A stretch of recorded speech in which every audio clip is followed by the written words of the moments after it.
अस्सलाम वालेकुम, welcome to my channel. आज हम बनाने वाले हैं mutton fried chops and ideal starter for every moment. तो चलिए देखते हैं इसे कैसे बनाना है। सबसे पहले मैरिनेशन के लिए हम ले लेंगे 4 टेबलस्पून हंग कर्ड। दही में बिल्कुल पानी नहीं रहना चाहिए।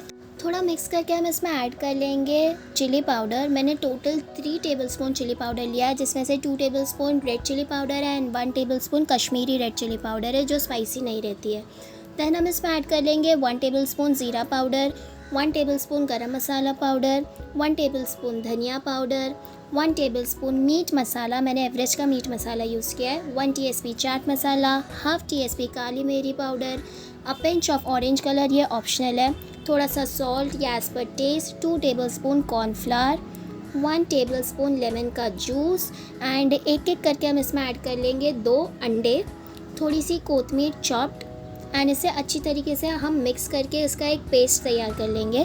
देन इस पेस्ट में हम ऐड कर लेंगे हमारी मटन की चॉप्स। मैंने 1 केजी मटन चॉप्स लिया था, जिसे मैंने बॉईल कर लिया था। 2 tablespoon ginger garlic paste, 1 tablespoon green chili paste, 1 TSP salt, half TSP pepper and 1 cup water डाल के मैंने इसे कुकर में चढ़ा दिया था। एक सीटी लेने के बाद इसे मैंने लो फ्लेम पे 6 मिनट्स के लिए कुक कर लिया था। अगर पानी बचा रहा है तो इसे फर्दर ड्राई आउट कर लिए 1 घंटा मैरिनेशन के लिए रख दीजिएगा। नेक्स्ट हम ले लेंगे कढ़ाई में तेल, उसमें ऐड कर लेंगे हमारे ये मैरिनेटेड चॉप्स एंड दोनों बाजू से गोल्डन फ्राई होने तक हम इसे कुक कर लेंगे एंड रेडी हो जाएंगे हमारे मटन फ्राइड चॉप्स। इसे आप ग्रीन चटनी के साथ सर्व कीजिएगा एंड अगर आपको ये रेसिपी अच्छी लगी तो इसे लाइक कीजिए, शेयर कीजिए, नीचे कमेंट कीजिए एंड ऐसी और रेसिपीज़ के लिए मेरे चैनल को सब्सक्राइब कीजिए। थैंक यू, अल्लाह हाफिज़।